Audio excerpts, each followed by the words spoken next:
한 남자가 있었습니다. 35년 동안 한 회사에서 묵묵히 일하며 가족을 지켜온 사람. 퇴직을 맞이한 지금 그는 새로운 기로에 서 있었습니다. 남은 인생은 길고 퇴직금은 한정돼 있습니다.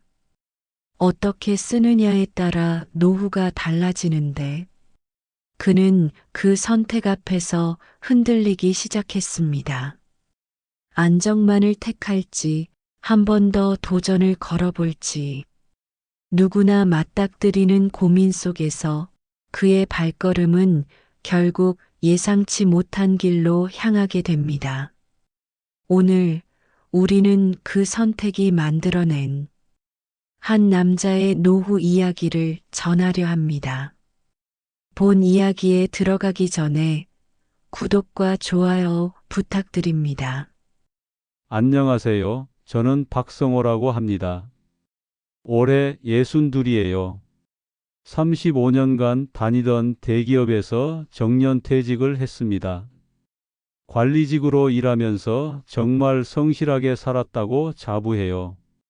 회사를 위해, 가족을 위해 최선을 다했죠. 그런데 막상 퇴직하고 나니까 이상하게 허전하더라고요. 이제 뭘 하며 살지? 하는 생각이 머릿속을 가득 채웠습니다. 퇴직금은 받았지만 앞으로 몇십 년을 더 살아야 하는데 이것만으로는 불안했어요. 아내는 이제 좀 쉬면서 살자고 말했습니다. 그 말도 맞는 말이었어요. 하지만 저는 뭔가 나만의 일을 하고 싶었습니다. 35년간 회사 일만 했으니까 이제는 제 이름 석자 걸고 해보고 싶다는 욕심이 생기더라고요. 그러던 어느 날 대학 동창 모임이 있었어요. 오랜만에 만난 친구들과 술 한잔하면서 이런저런 이야기를 나눴죠. 그때 한 친구가 자랑처럼 말하더군요. 야, 나 요즘 치킨집 하는데 대박이야. 퇴직하고 할 거 없으면 이거 해봐. 진짜 괜찮아. 그 친구 이름은 영호였어요. 3년 전에 치킨 오프집을 차렸다고 했습니다. 처음엔 힘들었지만 이제는 안정적으로 수입이 들어온다면서 월 매출이 꽤 된다고 했어요. 제가 놀란 표정을 짓자 영호가 웃으면서 말했습니다. 성호야, 치킨은 남녀노소 다 좋아하는데 망할 리 없지 않겠어? 요즘 배달도 잘 되고 본사 지원만 잘 받으면 누구나 할 수 있어. 그 말이 제 귀에 계속 맴돌았어요. 집에 돌아와서도 생각이 복잡했습니다. 치킨, 정말 괜찮을까? 아내에게 슬쩍 말을 꺼내봤죠. 여보, 나 치킨집 한번 해볼까 생각 중인데. 아내는 즉시 고개를 저었습니다. 당신 무슨 소리예요? 우리 나이에 무슨 장사를 해요? 그냥 조용히 살아요. 아니, 요즘은 본사에서 다 지원해 준다잖아. 영호가 그러는데, 영호 씨 말만 믿고 그래요? 장사가 그렇게 쉬운 줄 알아요? 아내의 말도 맞았습니다. 하지만 저는 자꾸만 그 생각이 떠올랐어요. 회사 생활 35년 동안 쌓은 성실함, 책임감, 관리 능력. 이걸 장사에 쏟아부으면 못할 것도 없지 않을까? 며칠이 지났을까요? 어느 날 인터넷을 보다가 우연히 프랜차이즈 박람회 광고를 봤습니다. 코엑스에서 이번 주말에 연다고 하더라고요. 그냥 구경이나 해볼까? 싶었어요. 아내한테는 말도 안 하고 혼자 박람회장에 갔습니다. 와, 정말 어마어마하더라고요. 온갖 프랜차이즈 부스들이 빼곡하게 들어서 있었어요. 치킨, 피자, 카페, 분식, 정말 다양했습니다. 사람들도 엄청 많았고요. 저처럼 퇴직한 것처럼 보이는 중년 남성들이 유독 많이 보였어요. 한 치킨 프랜차이즈 부스 앞에서 발걸음이 멈췄습니다. 거기에는 컬러로 인쇄된 브로슈어들이 가득했어요. 월 매출 3천만 원 달성, 1년 만에 본전 회수, 본사 전폭 지원 같은 문구들이 눈에 들어왔습니다. 부스 직원이 친절하게 다가와서 설명을 시작했어요. 사장님, 저희 브랜드는 시스템이 정말 탄탄합니다. 본사에서 모든 걸 지원해 드리고요. 초보자도 쉽게 시작하실 수 있어요. 그 직원은 성공 사례 사진들을 보여주면서 계속 설명했습니다. 활짝 웃고 있는 가맹점주들의 사진, 손님들로 가득 찬 매장 사진. 모든 게 너무 좋아 보였어요. 직원은 열심히 설명하면서 브로슈어 한 뭉치를 제 손에 쥐어줬습니다. 사장님, 일단 자료 가져가서 보시고 연락 주세요. 언제든 상담 도와드리겠습니다. 집에 돌아오는 길에 가방 속 브로슈어가 자꾸 신경 쓰였어요. 집에 들어서자마자 아내가 물었습니다. 어디 갔다 와요? 응, 그냥 좀 나갔다 왔어. 그날 밤 잠이 오지 않았습니다. 침대에 누워서 천장만 바라봤죠. 옆에서는 아내가 조용히 숨을 쉬고 있었고요. 브로슈어에서 봤던 성공 사례들이 자꾸 머릿속에 떠올랐습니다. 35년을 회사에 바쳤는데 이제 나를 위해 뭔가 해보는 것도 나쁘지 않잖아? 그렇게 생각하니까 점점 용기가 생겼습니다.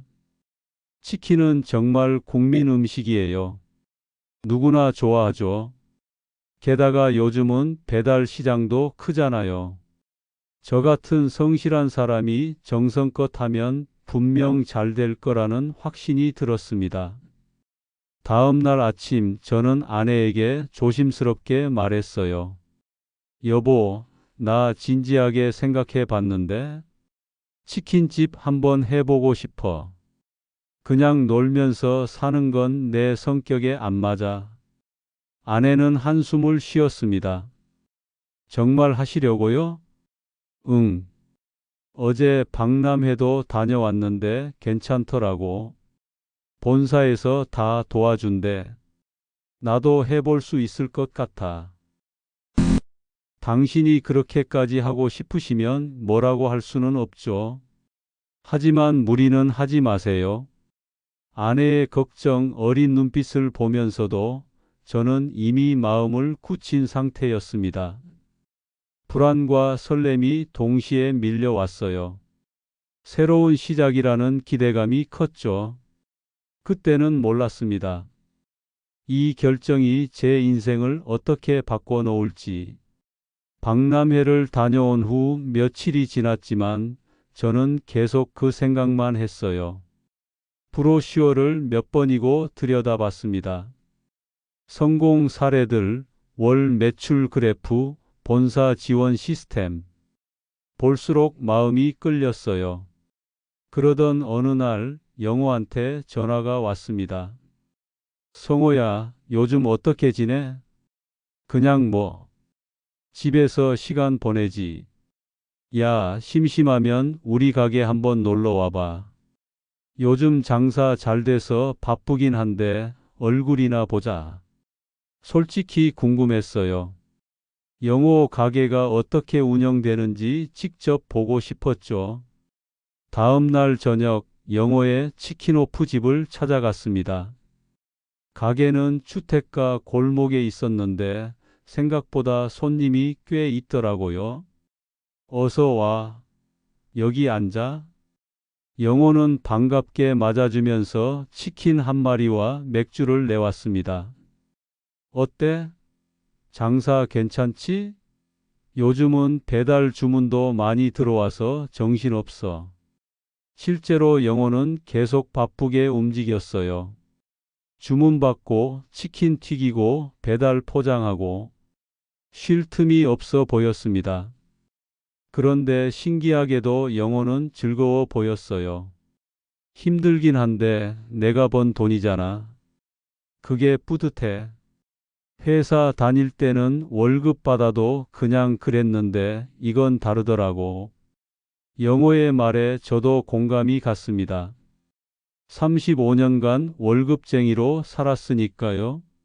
내 사업, 내 이름으로 뭔가 해보고 싶다는 욕구가 더 커졌어요. 근데 초기 비용은 얼마나 들었어? 나는 권리금이랑 인테리어, 가맹비 다 해서 2억 좀 안 들었어. 처음엔 부담되지. 근데 본사에서 시스템 다 잡아주니까 생각보다 할만해. 2억. 금액이 만만치 않았습니다. 하지만 퇴직금이 있었고 저축한 돈도 있었어요.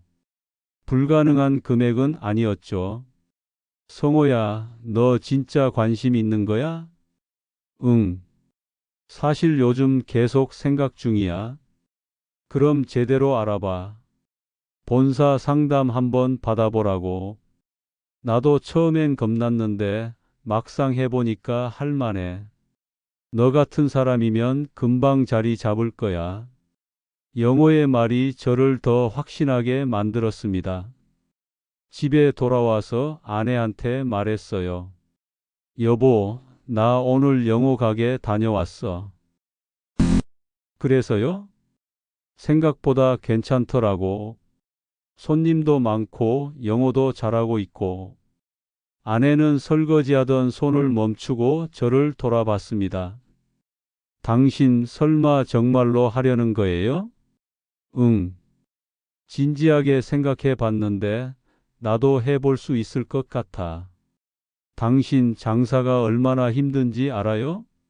영어 시만 봐도 저렇게 바쁘게 뛰어다니잖아요.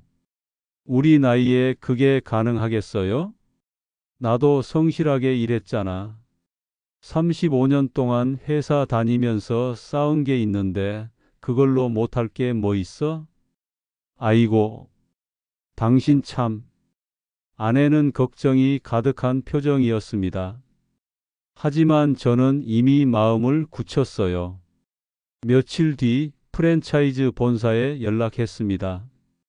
상담 예약을 잡았죠. 본사 사무실은 강남에 있었어요. 깔끔한 인테리어에 젊은 직원들이 일하고 있었습니다. 상담 담당자가 나와서 친절하게 안내했어요. 사장님, 저희 브랜드 선택하시면 절대 후회 안 하실 겁니다. 시스템이 탄탄하고요. 본사에서 처음부터 끝까지 케어해 드려요. 그 사람은 노트북을 열어서 여러 자료들을 보여줬습니다. 매출 통계, 성공 사례, 가맹점주 인터뷰 영상. 모든 게 완벽해 보였어요. 초기 투자금은 매장 위치와 크기에 따라 다른데 평균적으로 1억 8천에서 2억 정도 생각하시면 됩니다. 그 정도면 할 수 있을 것 같은데요. 사장님 같은 분이 하시면 정말 잘하실 겁니다. 회사 경험 많으시니까 관리도 잘하실 거고요. 그 사람의 말이 제 귓가를 간지럽혔습니다. 상담을 마치고 나오는 길에 저는 거의 확신했어요. 이거다. 내가 할 수 있다. 집에 돌아와서 아내한테 말했습니다. 여보, 나 계약하려고. 정말요? 응. 본사 상담 받아봤는데 시스템도 좋고 지원도 많이 해준대. 괜찮을 것 같아. 아내는 깊은 한숨을 쉬었습니다. 당신이 정말 하고 싶으시면 말릴 수는 없죠. 하지만 약속하세요. 무리하지 말고 안 되면 빨리 접는다고. 알았어. 걱정 마. 그날 밤 저는 침대에 누워서 생각했어요. 새로운 시작. 두렵기도 했지만 설레기도 했습니다. 35년간 회사에서 배운 것들을 이제 제 사업에 쏟아부을 수 있다는 기대감이 컸죠. 다음 날 저는 본사에 전화를 걸었습니다. 네, 계약 진행하겠습니다. 그렇게 저의 치킨집 창업이 시작됐습니다. 계약서에 도장을 찍는 순간 가슴이 두근거렸습니다. 설레기도 했고 떨리기도 했어요. 본사 직원이 환하게 웃으면서 악수를 청했습니다. 축하드립니다, 사장님. 이제 저희 가족이 되신 거예요. 가맹비로 3천만 원이 나갔고 인테리어와 주방 설비, 간판 설치까지 합치니 1억 5천만 원이 들어갔어요. 거기에 권리금 5천만 원까지 총 2억 원이 들어간 셈이었습니다. 퇴직금 대부분이 한순간에 사라졌죠. 손이 떨렸지만 저는 이제 내 가게다라는 생각에 뿌듯했습니다. 매장은 아파트 단지 근처 상가 1층이었어요. 본사 직원이 추천한 곳이었죠. 여기 유동 인구도 많고 배달 수요도 많은 지역이에요. 사장님, 여기 정말 좋은 자리 잡으셨어요. 인테리어 공사가 시작됐습니다. 한 달 동안 매일 공사 현장에 나갔어요. 벽지가 바뀌고 주방 설비가 들어서고 간판이 달리는 모습을 보면서 정말 신기했습니다. 이게 다 내 거구나. 아내도 가끔 현장에 와서 구경했어요. 여전히 걱정스러운 표정이었지만 그래도 같이 가게를 꾸미는 과정에서는 조금씩 미소를 보였습니다. 여보, 여기 테이블은 이렇게 배치하는 게 좋을 것 같아. 그래? 알았어. 당신 말대로 해볼게. 본사에서는 일주일간 교육을 받으라고 했습니다. 치킨 튀기는 법, 양념 만드는 법, 주문 시스템 사용법. 배울 게 정말 많았어요. 35년 동안 사무실에서 일만 하다가 주방에 서니까 모든 게 낯설었습니다. 기름 튀기는 소리에도 깜짝깜짝 놀랐고 뜨거운 기름이 손에 튀어서 화상을 입기도 했죠. 교육 담당자가 말했습니다. 사장님, 처음엔 다 그래요. 한 달만 하시면 금방 익숙해지실 겁니다. 드디어 개업 날이 다가왔습니다. 화환도 주문하고 개업 전단지도 돌렸어요. 아내가 개업 선물로 꽃다발을 사왔고 영어도 축하한다며 화환을 보내줬습니다. 개업 당일 아침 일찍 가게 문을 열었어요. 본사에서 나온 직원 한 명이 하루 종일 옆에서 도와주기로 했습니다. 떨리는 마음으로 오픈 간판을 켰죠. 처음 손님은 동네 아주머니였어요. 어머, 여기 새로 생겼네? 오픈 기념으로 뭐 할인해 주는 거 없어요? 네, 오늘은 치킨 한 마리에 1,000원 할인해 드려요. 그래? 그럼 하나 포장해 줘요. 첫 주문이 들어왔습니다. 손이 떨려서 주문을 받는 것도 어색했어요. 본사 직원이 옆에서 도와주면서 치킨을 튀겼습니다. 포장해서 드리는데 그 아주머니가 웃으면서 말했어요. 사장님, 장사 잘 되세요. 감사합니다. 그 말이 참 기뻤습니다. 첫 손님, 첫 매출. 시작이 좋았어요. 오후가 되자 사람들이 하나둘 들어오기 시작했습니다. 오픈 소식을 듣고 찾아온 회사 후배들도 있었고 동네 주민들도 구경 삼아 들렀어요. 홀 테이블이 꽉 찼을 때는 정말 뿌듯했습니다. 사장님, 여기 치킨 2마리 추가요. 네, 금방 나갑니다. 정신없이 바쁘게 움직였어요.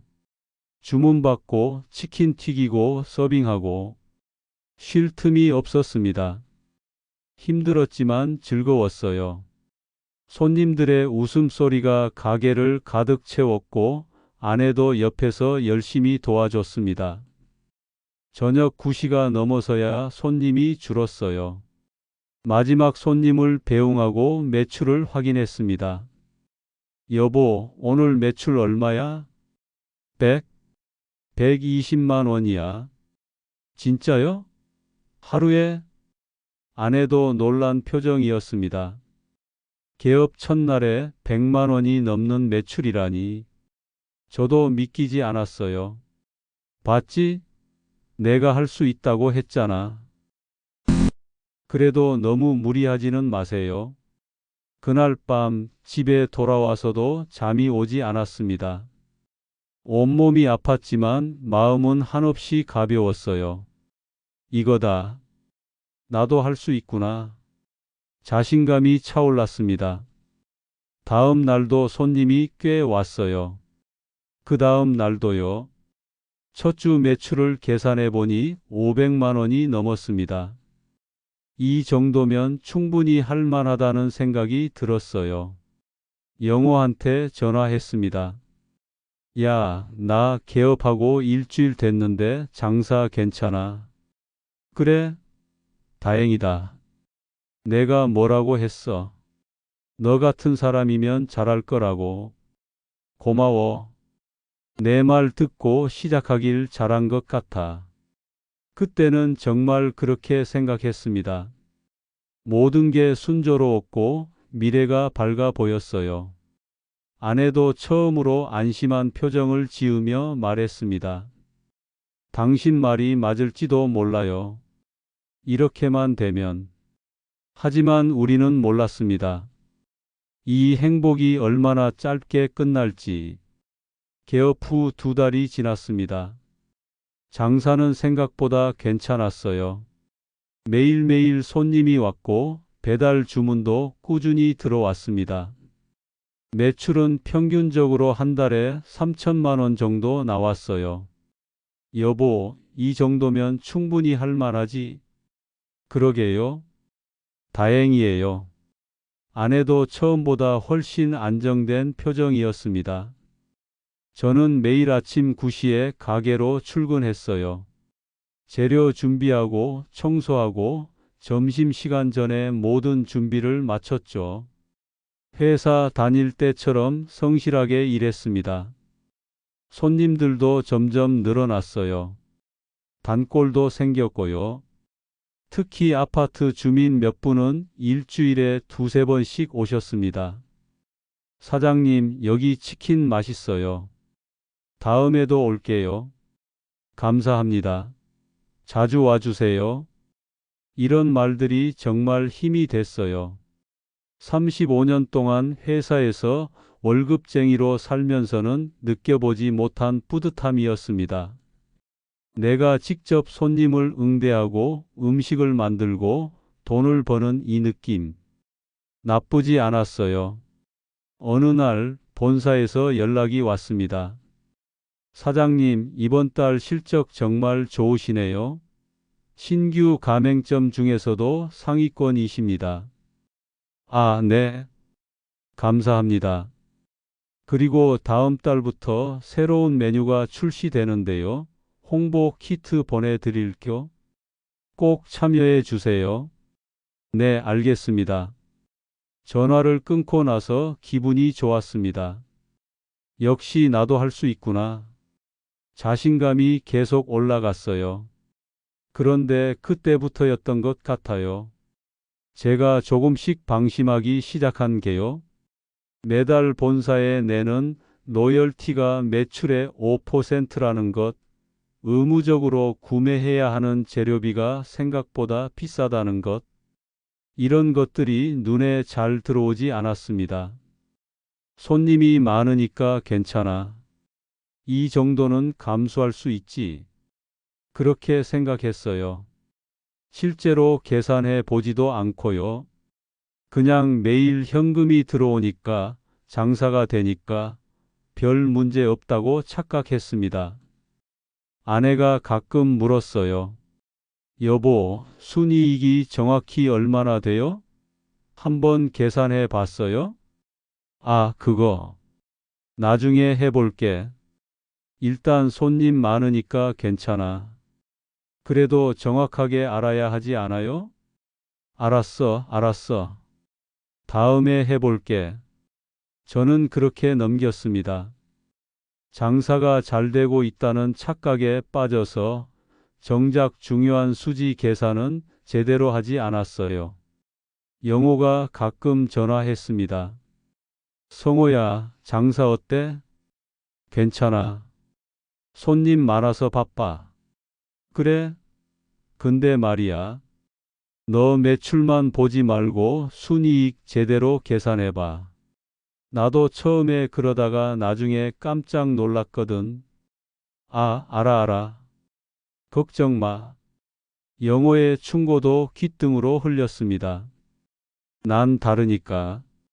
난 회사에서 35년 동안 관리직 했으니까. 이 정도는 문제 없어. 그런 자만심이 점점 쌓여갔어요. 배달앱 광고비도 계속 올랐습니다. 처음엔 한 달에 30만 원 정도였는데 본사에서 계속 추가 광고를 권했어요. 사장님, 지금 광고비 좀만 더 투자하시면 노출이 훨씬 많이 돼요. 매출 더 올릴 수 있습니다. 그래요? 그럼 해볼게요. 광고비가 50만 원, 70만 원. 점점 늘어났습니다. 하지만 저는 광고에서 매출이 느니까 괜찮아라고만 생각했어요. 어느 날 본사에서 새로운 메뉴 출시 소식이 왔습니다. 사장님, 이번에 신메뉴 출시하는데 프로모션 참여하시면 본사에서 지원해 드려요. 다만 초기 재료비는 사장님이 부담하셔야 하고요. 얼마나 들어요? 200만 원 정도 예상됩니다. 200만 원요? 네, 하지만 이거 하시면 매출 확실히 오릅니다. 다른 가맹점들도 다 참여하세요. 저는 고민했습니다. 하지만 다른 가맹점들도 다 한다는 말에 결국 참여하기로 했어요. 다들 하는데 나만 안 하면 뒤처지겠지.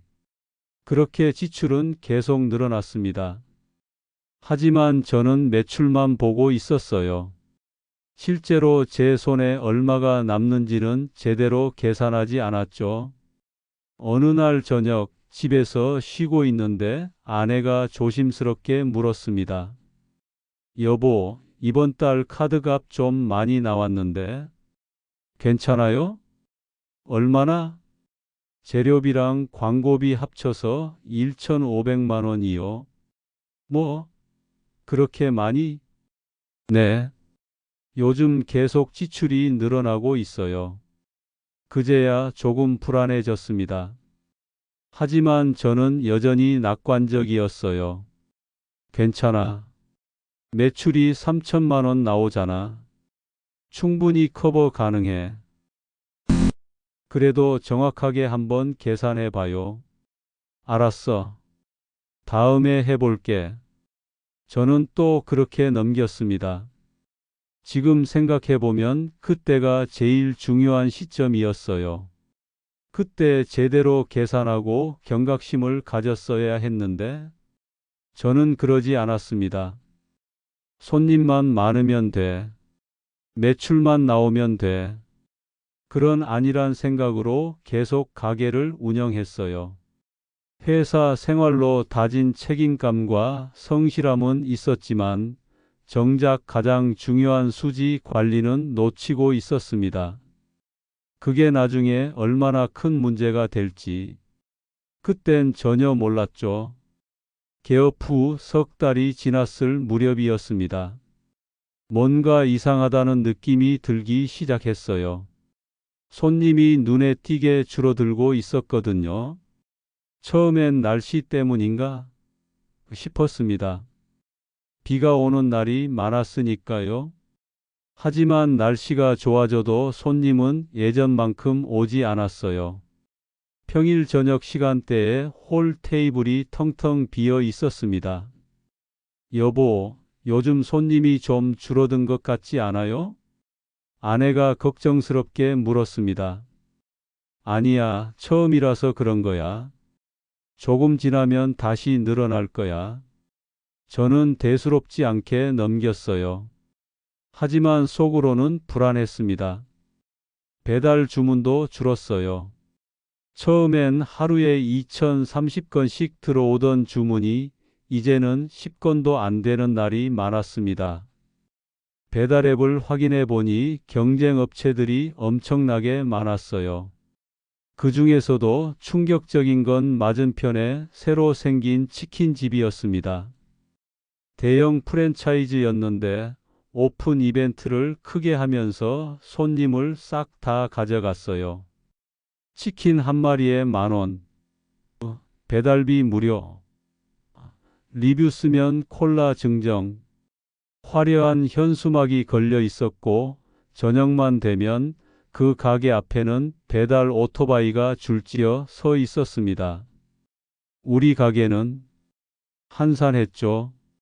어느 날 저녁 단골 아주머니 한 분이 오셨어요. 사장님, 요즘 손님 없어서 걱정되시겠어요? 네, 조금 그렇긴 해요. 요즘 사람들이 다 배달 앱으로 시켜 먹잖아요. 집에서 편하게 먹으려고 굳이 나와서 먹지 않더라고요. 아주머니의 말이 맞았습니다. 요즘은 회식 문화도 많이 줄었고 사람들은 집에서 배달시켜 먹는 걸 선호했어요. 게다가 배달앱에는 치킨집이 수십 개씩 떠서 그 중에서 선택받기가 정말 어려웠습니다. 매출이 조금씩 떨어지기 시작했어요. 한 달에 3천만 원 나오던 매출이 2,500만 원, 2천만 원 계속 내려갔습니다. 여보, 이번 달 매출이 많이 떨어졌어요. 얼마나? 2천만 원도 안 돼요.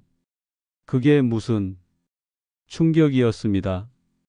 불과 한두 달 사이에 매출이 거의 반토막이 난 거예요. 그제야 정신이 번쩍 들었습니다. 영호한테 전화했어요. 야, 요즘 장사가 안 돼. 어떡하지? 그럴 줄 알았어. 성호야, 처음에는 다들 그래. 오픈 발로 손님 많이 오다가 그게 지나면 원래대로 돌아가는 거야. 그럼 어떻게 해야 돼? 버텨야지. 그리고 마케팅 좀 해봐. 전단지도 돌리고 SNS도 하고. 영호의 조언을 듣고 저는 여러 가지를 시도했습니다. 전단지를 만들어서 아파트 단지에 돌렸어요. 인스타그램 계정도 만들었고요. 하지만 효과는 미미했습니다. 더 큰 문제는 지출이 줄지 않는다는 거였어요. 매출은 떨어지는데 나가는 돈은 그대로였습니다. 월세 200만 원, 재료비, 인건비, 배달앱 수수료, 광고비, 본사 로열티 다 합치면 한 달에 1,800만 원 정도 나갔어요. 여보, 이러면 남는 게 별로 없잖아요? 아내가 통장을 보면서 걱정스럽게 말했습니다. 그러게. 계산을 해보니 정말 충격이었어요. 매출 2천만 원에서 지출 1,800만 원을 빼면 순이익이 고작 200만 원이었습니다. 한 달 내내 고생해서 번 돈이 200만 원이라니. 여보, 이러다 퇴직금 다 날리는 거 아니에요? 아내의 목소리에 불안이 가득했습니다. 아니야. 조금만 버티면 돼. 지금이 힘든 시기인 거야. 하지만 괜찮아. 내가 뭐라도 해볼게. 저는 아내를 안심시켰지만 사실 저도 불안했어요. 이대로 가다간 정말 위험할 것 같았습니다. 그날 밤 가게 정리를 하면서 혼자 앉아 있었어요. 텅 빈 홀을 바라보니 마음이 착잡했습니다. 개업 첫날 손님들로 가득 찼던 이 공간이 이제는 너무 조용했어요. 이러면 안 되는데 뭔가 방법을 찾아야 하는데, 하지만 뾰족한 수가 없었습니다. 배달앱 광고를 더 하자니 돈이 더 나가고 가격을 낮추자니 이미 남는 게 없는데 더 낮출 수도 없었어요. 집에 돌아와서도 잠이 오지 않았습니다. 옆에서 아내가 한숨 쉬는 소리가 들렸어요. 아내도 잠을 못 이루는 것 같았습니다. 조금만 더 버티면 될 거야. 저는 스스로를 다독였습니다. 하지만 그게 얼마나 힘든 일인지 그때는 미처 몰랐죠. 조용히 다가오는 위기. 저는 그걸 느끼면서도 인정하고 싶지 않았습니다. 반년이 지났습니다. 상황은 나아지지 않았어요. 아니, 오히려 더 나빠졌습니다. 매출은 계속 떨어졌어요. 이제는 한 달에 1,500만 원 정도밖에 안 나왔습니다. 그런데 나가는 돈은 여전히 그대로였죠. 월세, 재료비, 인건비, 각종 관리비. 계산해 보니 매달 300만 원씩 적자였습니다. 여보, 이러다간 정말 안 돼요. 적자가 계속 쌓이고 있어요. 아내가 통장을 보여주며 말했습니다. 숫자들이 눈에 들어왔어요. 마이너스가 점점 커지고 있었습니다. 알아. 나도 알아. 그럼 어떻게 할 거예요?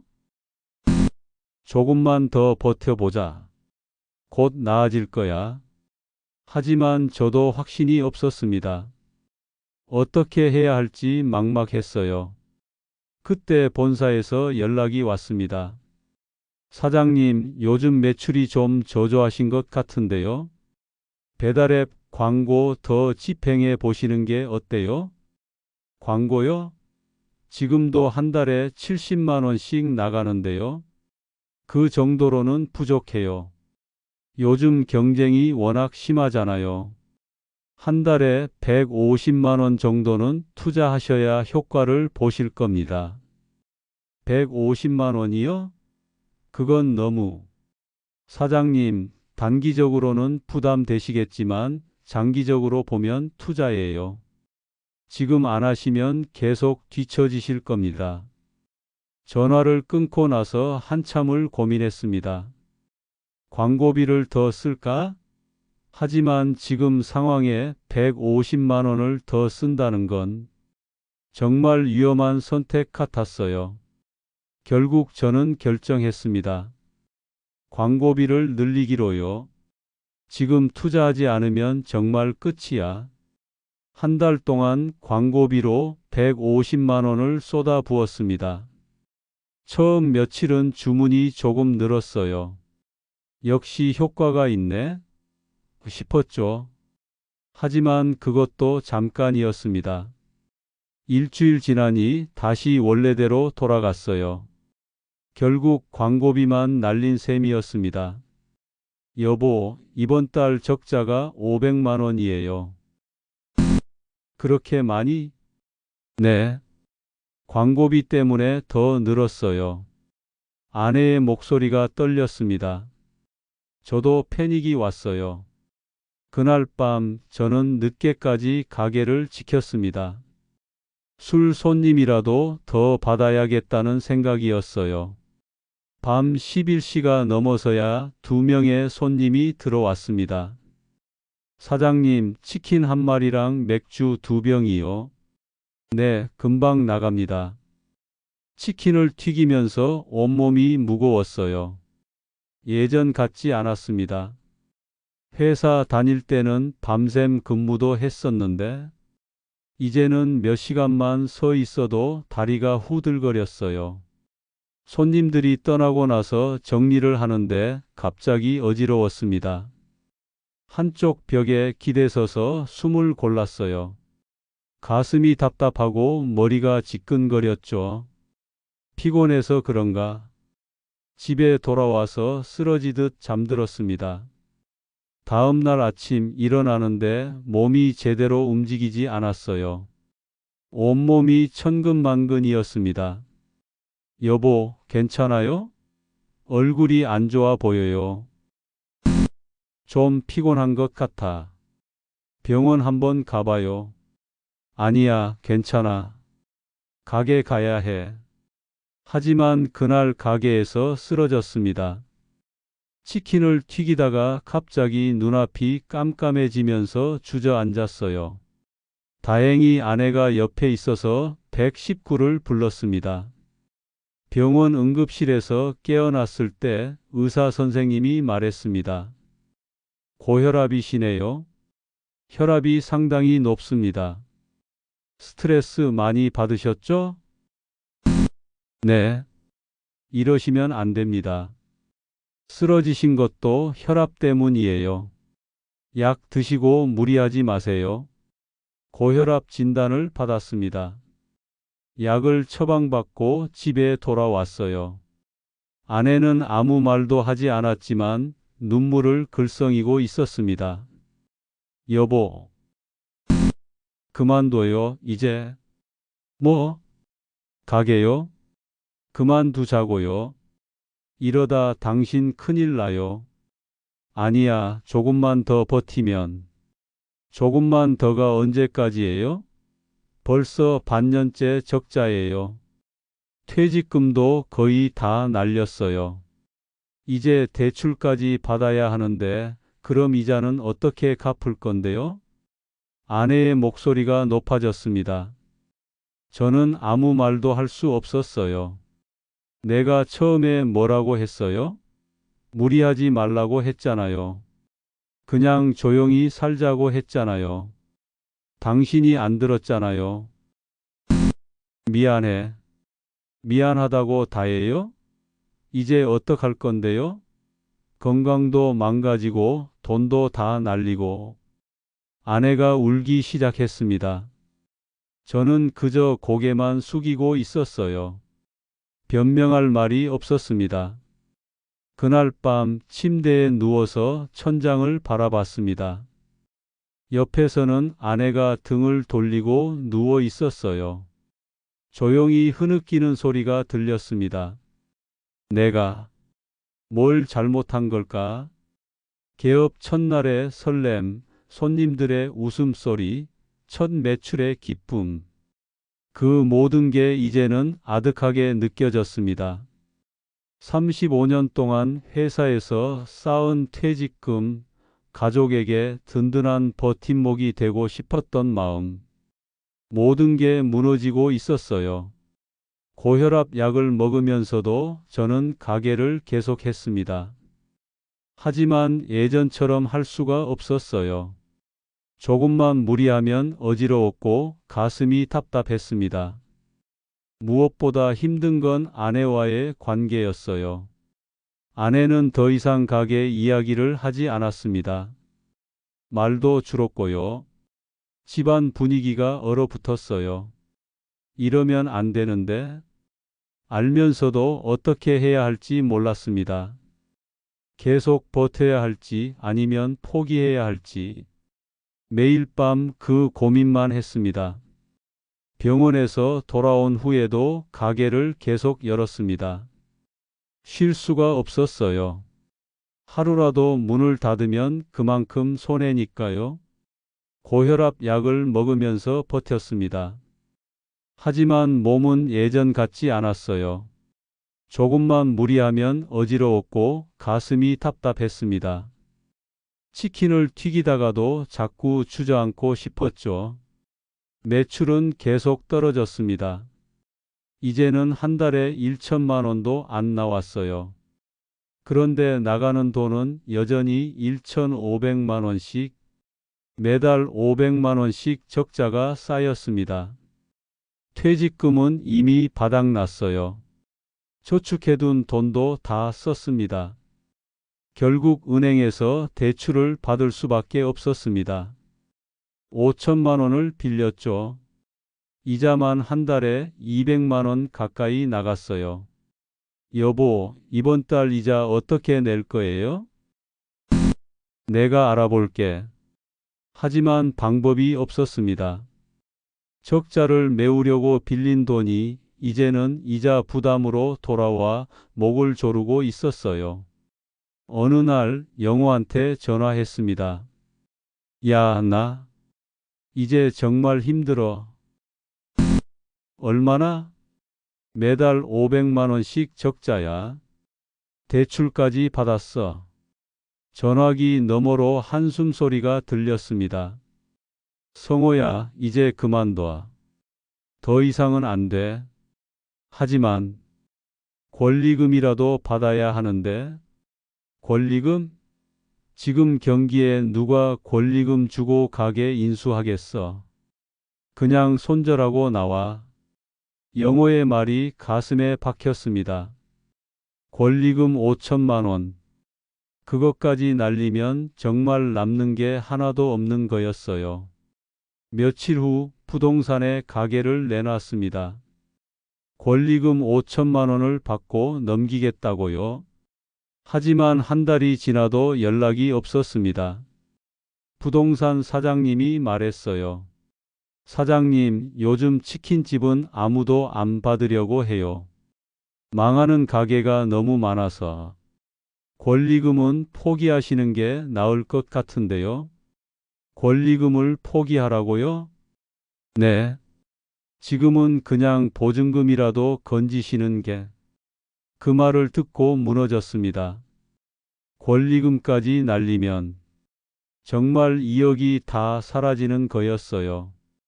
집에 돌아와서 아내한테 말했습니다. 여보, 권리금 못 받을 것 같아. 그럼 어쩌려고요? 그냥 보증금만 받고 나와야 할 것 같아. 아내는 아무 말도 하지 않았습니다. 그냥 고개를 돌렸어요. 어깨가 떨리는 게 보였습니다. 그날 밤 저는 혼자 가게에 앉아 있었어요. 텅 빈 홀을 바라보면서 생각했습니다. 어떻게 이렇게 됐을까? 개업 첫날 이 공간은 웃음소리로 가득 찼었어요. 손님들이 북적이고 치킨 냄새가 진동하고 아내도 웃으면서 일을 도왔죠. 그때는 정말 행복했습니다. 이거다, 내 인생 2막이 시작됐다고 생각했어요. 그런데 지금은 모든 게 무너졌습니다. 35년 동안 회사에서 성실하게 일했어요. 한 번도 지각한 적 없고 밤샘 근무도 마다하지 않았습니다. 그렇게 모은 퇴직금으로 가족에게 든든한 버팀목이 되고 싶었어요. 은퇴 후에도 내가 있다는 걸 보여주고 싶었죠. 하지만 결과는 오히려 가족에게 짐이 되어 버렸습니다. 아내와는 말도 거의 안 하게 됐어요. 집안 분위기는 얼어붙었고 저는 매일 밤 혼자 가게에서 시간을 보냈습니다. 집에 가기가 두려웠거든요. 딸아이가 방학 때 집에 왔을 때 그 모습을 보고 말했습니다. 아빠, 많이 힘드시죠? 아니야, 괜찮아.